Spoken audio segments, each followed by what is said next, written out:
February 3rd, 1968. Oakland, California. 6:41 p.m. The stairwell smells of old varnish and damp concrete. Each step complains underweight, a narrow spine of wood connecting the street to a room that almost no one knows exists. There is no sign on the door at the top. No name. No symbol. Only a dull brass knob worn smooth by years of hands that knew exactly why they were here. Inside, the air is warm and still. Not comfortable, alive. The floor is bare wood, scarred and long, shallow lines where feet have pivoted too hard. One wall is lined with mirrors, clouded at the edges, honest only in the center. A heavy bag hangs slightly off balance, swaying almost imperceptibly, as if it never fully stops moving. There are no banners, no incense, no promises. 6 men move quietly across the floor, warming their bodies without conversation. Breath replaces speech here. Rhythm replaces instruction. This is not a school built for spectators. It is a place where ideas are tested until they fail or survive. Bruce Lee stands near the back, sleeves rolled, watching without interrupting. His presence is precise. Not loud, not commanding, but when he shifts his weight, the room notices. He represents something already known: discipline, mastery, lineage. He is trained under men whose names carry authority. He teaches methods shaped by centuries of repetition, refined by pain, protected by rules that say who belongs and who does not. In 1968, those rules are rarely questioned. Then the door opens. The sound is small, just a hinge releasing tension. But movement stops anyway. Not because a woman has entered, though that alone would be enough to disrupt the rhythm, but because of how she stands. She does not step fully inside. She waits at the threshold, hands relaxed at her sides, posture neutral. She is not apologetic. She is not defiant. She is simply present. Bruce turns. Their eyes meet once, briefly, long enough to register intent.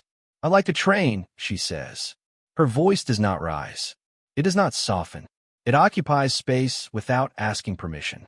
Bruce does not answer immediately. Silence here is a language, and he is fluent. Around them, the room holds its breath. Tradition has already answered for him. It always does. Chinese martial arts are not taught this way. Not to women. Not in rooms like this. Not by men who claim to respect where the art comes from. We're in the middle of class, Bruce says finally. Polite. Controlled. "Come back another time." "When?" she asks. "Tuesday. Before class." She nods once. No negotiation. No protest. She turns and leaves. The door closes. The room exhales. Someone resumes movement too quickly, as if embarrassed by the pause. Bruce says nothing, but the question lingers longer than the echo of her footsteps on the stairs. Tuesday arrives. She returns. Bruce tells her no. Not sharply. Not cruelly. He explains tradition. Structure. Intensity. The kind of training that does not bend for comfort. She listens without interrupting. Then she asks one question, clean and exact. "How do you know?" Bruce does not like the way it lands, because it lands accurately. He answers anyway. He answers honestly. He has never tested this belief. It was inherited, not examined. Still, the answer remains no. She thanks him and leaves. The story should end there. Most do, but it doesn't. The next day, she is sitting on the floor near the door when Bruce arrives. Reading. Waiting. She does not ask for instruction. She does not speak unless spoken to. She watches. The day after that, she returns again. And again. Rain comes. She waits anyway. The school is closed. She waits anyway. Class ends late. She remains until the lights go out. Days begin to stack. 10, 15, 20. Her presence becomes part of the building. Like the bag that never stops moving. Like the floor that remembers every step. Bruce does not acknowledge her anymore, but he notices everything. He notices consistency. He notices discipline without reward. He notices how she studies movement the way most people study maps. Quietly, completely. At night, when the room empties, he catches himself thinking about the contradiction he has created. He teaches that truth lives in function, not form. that assumptions must be tested against reality. Yet here is one assumption he refuses to touch. On the 20th day, one of the men asks the question Bruce has been avoiding. Why don't you just see? Bruce does not answer. On the 31st day, she arrives early. Bruce is alone, driving his fists into the heavy bag. Each strike short, precise, efficient. The sound fills the room like a clock with no numbers. He stops. Why, he asks. She steps forward, not into his space, but into the conversation. She speaks about other schools, about being handled gently, about being taught movements without consequence, about never being allowed to fail honestly. I'm not asking you to believe in me, she says. I'm asking you to test what you believe. The room feels smaller. Bruce looks at her hands. Scarred. Not dramatic. Familiar. He recognizes that kind of damage. All right, he says.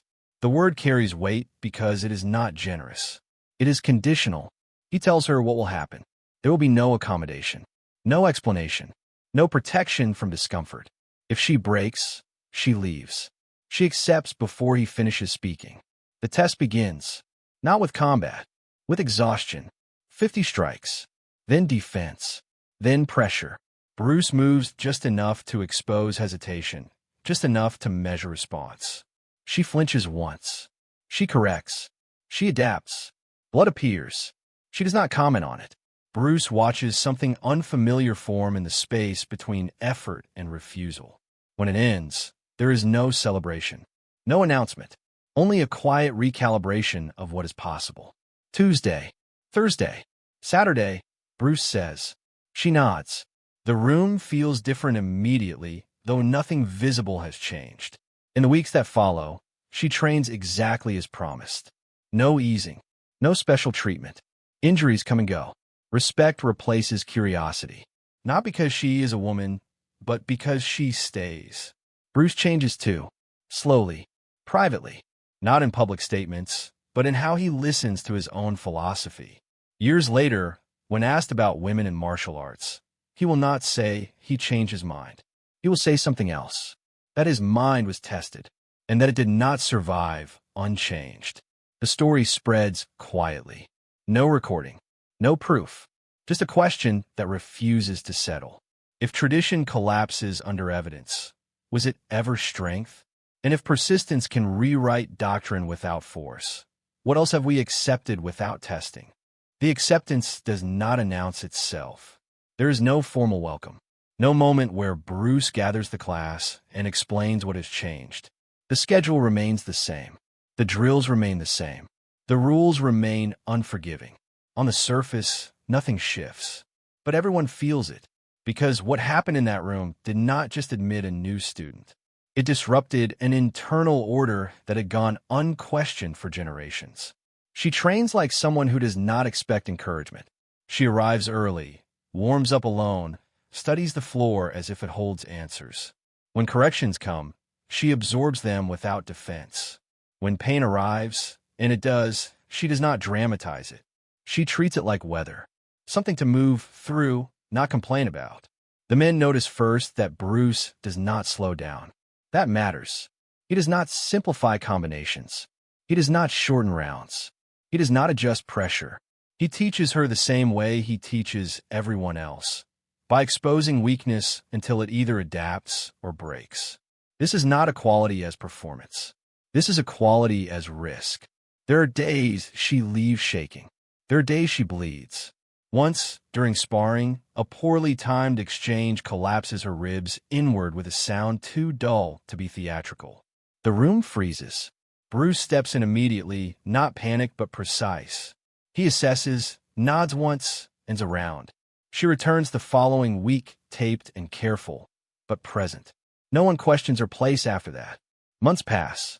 Her movement sharpens. Not elegant but functional. Not loud but exact. She begins to anticipate instead of react. Begins to read intention before it completes itself. The men adjust unconsciously. They stop treating her as an exception and start treating her as a problem to solve. Bruce watches quietly. What unsettles him is not her progress. It is how familiar it feels. He recognizes the pattern because it mirrors his own path. The years of being dismissed, the polite smiles, the invisible ceilings built from assumption. He sees now that the philosophy he teaches was incomplete until it turned inward. Tradition, he realizes, is not wisdom. It is memory. And memory, when left unchallenged, calcifies. 2 years later, when he opens a new school farther south, he does something that would have been unthinkable before Oakland. He brings her with him, not as a symbol, not as proof, but as an instructor. Quietly, without announcement, the system adjusts around the decision. Some leave, some object privately, others adapt without comment. The art does not collapse. It does not weaken. It sharpens. That is the part history rarely records. Change rarely arrives screaming. It arrives quietly, already functional, already irreversible.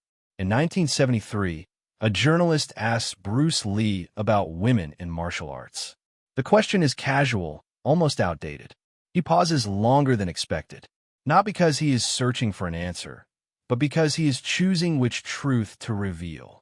He does not name her. He does not recount the days, or the rain, or the waiting. He says only this: I believe something because I was told it was true. Then someone forced me to test it. The interviewer laughs lightly. So you change your mind?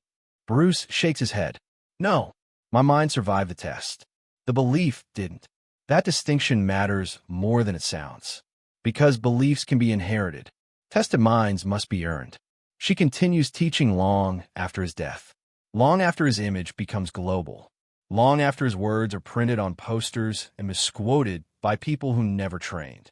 She builds something quieter. Rooms without signs.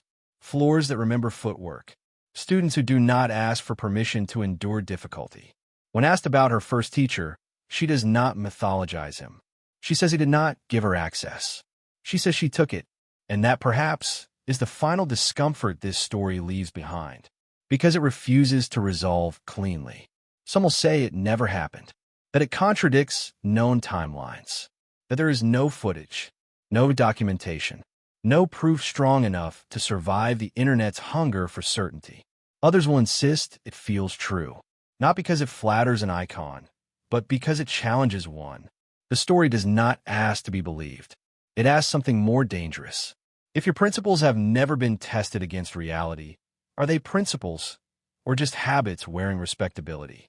And if a door stays closed long enough, is it because the world is unfair? Or because no one has stood in front of it long enough to force the question? The room in Oakland no longer exists. The stairs have been replaced, the door repainted, the floor stripped and covered by something easier to clean. But the interruption remains.